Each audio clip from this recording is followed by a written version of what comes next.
There you go, that was Kirsten Chucky. Well, I don't know about Please welcome back Tom Mancini and Phil Griff. I thought that particular controversy was about Resident Evil 5 actually. Oh, yeah, it's kind of a mix. I think It's more than the sum of its parts. It's just like the first one is like, okay, it's like exactly the same thing. It's just a guy travelling across the landscape, getting 5 minutes bumping into a zombie, getting a vehicle breaking down. Yeah, I don't know what you could have done to make the film interesting.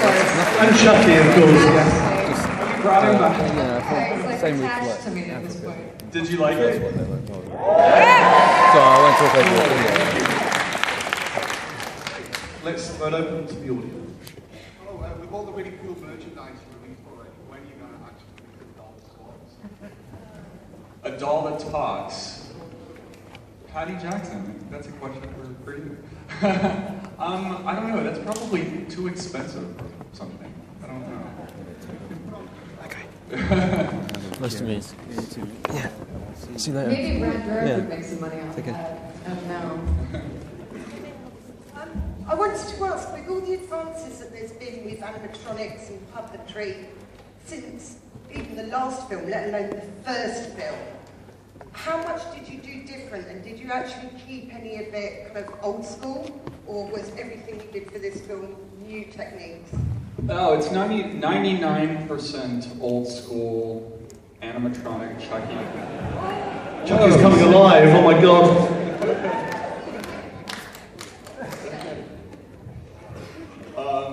That almost kind of was proving a point or something. Yeah, it's just, we think it's really important to keep it, animatronics, because it's better for the actors. They have something to react to on set.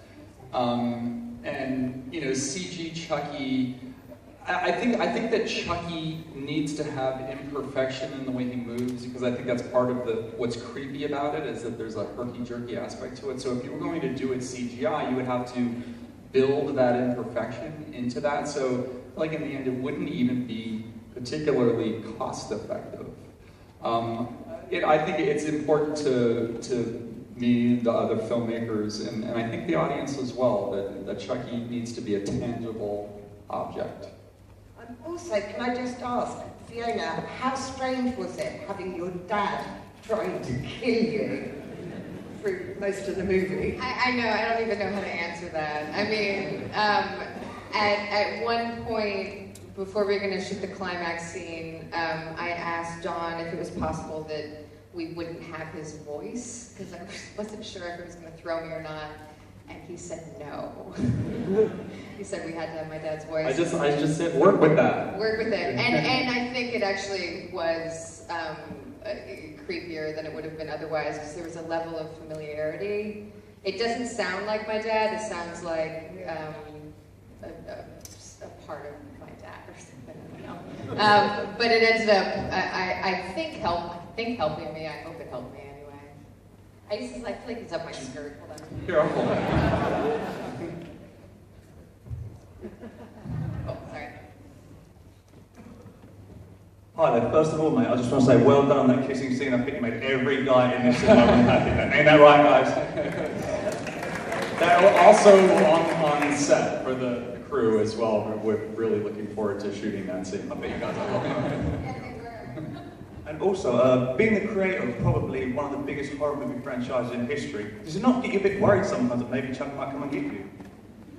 Does it not worry you in a way? I think Chucky owes me everything. So maybe I'm naive, but I just think I'm like the one person that he's not going to target. That sounds like Clarice Starling talking about Hannibal Lecter. It would be rude. It would just be rude for him to come and get me. Also, mate, it was a wicked end. I was not expecting that. Keep Oh, up the work, dude. thank you so much. Hello. Hi. I was just wondering, sort of, when you were coming up with the idea of Green, did you have any idea how iconic it would become? No. I dreamed of that, of course. Being a horror nut from the time I was a little kid. When I wrote it in the mid-'80s, we were well into the era of Halloween and Friday the 13th and Nightmare on Elm Street, and like I said, so I dreamed of something like that, but I didn't really think it was possible. I sort of feel like I hit the lottery with that, because when you're working as a writer in Hollywood, you're just acutely aware at all times that whatever you're writing, 30 other people are writing something similar at the same time, and so I felt, I guess, fortunate that I made it to the finish line first with my script. I think a cool anecdote about this that I found out doing this film was that the original script was pretty different than what Child's Play 1 was, in that there was no voodoo and no serial killer, and I think it's a cool anecdote that I'm asking Don Mancini to explain. Well, some of you might know, because I've been talking about it for 25 years, but in the original script, Chucky, rather than being possessed by the soul of a serial killer, he was a manifestation of Andy Barclay's id. And one of the features of the Good Guy dolls is that they had a fake blood inside them, the synthetic red substance. So when a kid is playing with the doll and he drops it, the latex skin would break, he would bleed, forcing you to go back to the store and buy Good Guy Band-Aids. It was part of the satire of merchandising and how it's a domino effect. How you buy one thing, you have to buy all these other things. So Andy Barclay, being a lonely little kid who doesn't have a dad and his mother's always at work, Chucky is his friend at the end. In a rite of brotherhood, he cut his thumb and Chucky's thumb and mixed the blood together, and thereafter, that's what brought Chucky to life, and then Chucky starts targeting all of Andy Barclay's enemies, like his babysitter, who makes him go to bed too early, and ultimately even his mother. It was kind of the idea that even a child of that age, that young age, would still have a kind of rage inside him that he, of course, is socially not acceptable to express, and Chucky expressed it to the nth degree. So it was a little more psychological, I guess. And for a long time, you didn't know if it was Andy Barclay or Chucky. In the original movie, the scene with the batteries, when the mom finds the unopened batteries, happened a little bit later in the script. So I kind of toyed with the audience a little bit, making you wonder, was Chucky really alive, or was Andy Barclay a budding sociopath? Anyway, I think that's really cool. Thank you. There have been internet rumors for years about Chucky versus Leprechaun. I think it's Will we too... ever see this? Did Chucky against any horror franchise? Well, would you want to see Chucky versus Leprechaun? I mean, I don't know. It's I've heard that before. It just almost seems too obvious to me. I think, like, Freddy versus Jason, I thought that was a fun movie. It was, directed by Ronnie Yu, who did Bride of Chucky, did a great job. But for me, the problem with that team up is that Jason doesn't really have any personality and he doesn't talk. And so if Freddy and Chucky got together, that would be a really funny double act. If you did, Child's Play on Elm Street, and to do it like a horror movie version of that movie, Dirty Rotten Scoundrels, so Chucky and Freddy meet, and one says, Chucky, I'm a big fan of your work. Yeah, Freddy, I admire your technique. And then they decide that Elm Street is too small for the two of them, so they'd have to have a contest to see who could kill the most teenagers before sunrise. But I don't, it's like, how does that sound as opposed to Chucky versus Leprechaun? I don't know. I get the just sort of obvious camp appeal of Chucky versus Leprechaun, but I don't know. We'll see.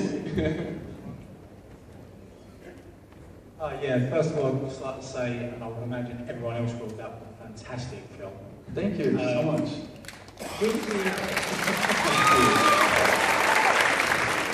With the direction of the Chucky films for the last 20 plus years, what can we expect with another instalment? Because surely there must be another one off the back of this. I think it's an amazing film. We're always talking, and we always have ideas, but as always, it depends on you guys. It depends on the audience and how well this movie is received and how well it does. So if you want more, buy the DVD. But yeah, I mean, we would love to do another one, and I'd love to do another one with Fiona because I just thought Fiona is so great in the film.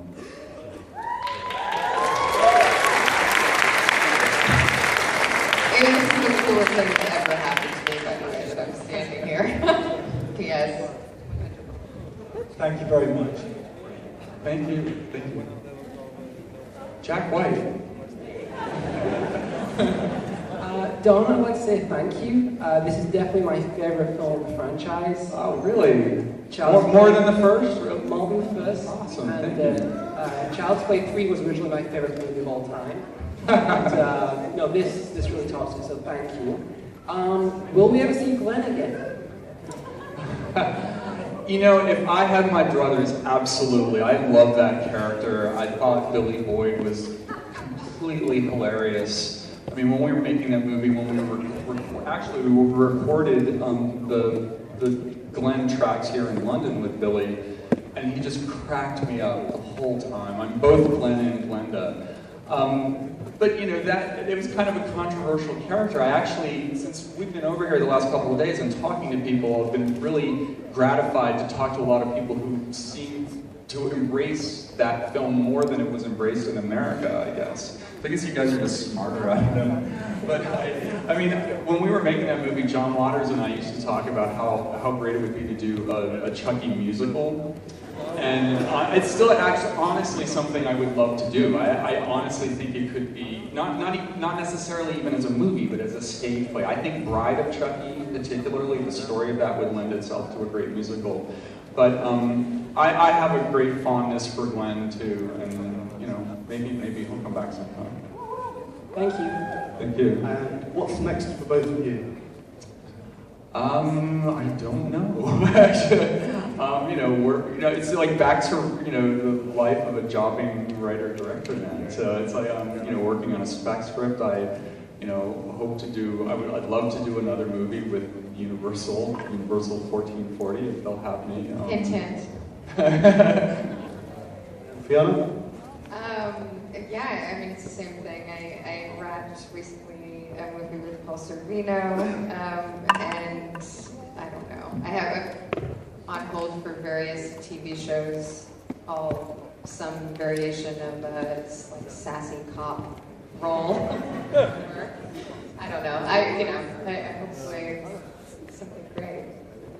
And obviously, thank you so much to Universal Pictures for allowing us this big premiere. Thank you again so much for having us. It's such a thrill. It's so much fun. Now, Don and Fiona will be around for most of the weekend, pretty much. So if you want to get inside, don't panic. Because you will have to clear out the auditorium now. Because you've got your next, and each one which we saw. Which is It's great. fucking awesome. So much fun. Each one of you is going to get a free limited edition poster specifically for the next screening. Thank you, Don. Thank you, Fiona. Let's go to Chucky.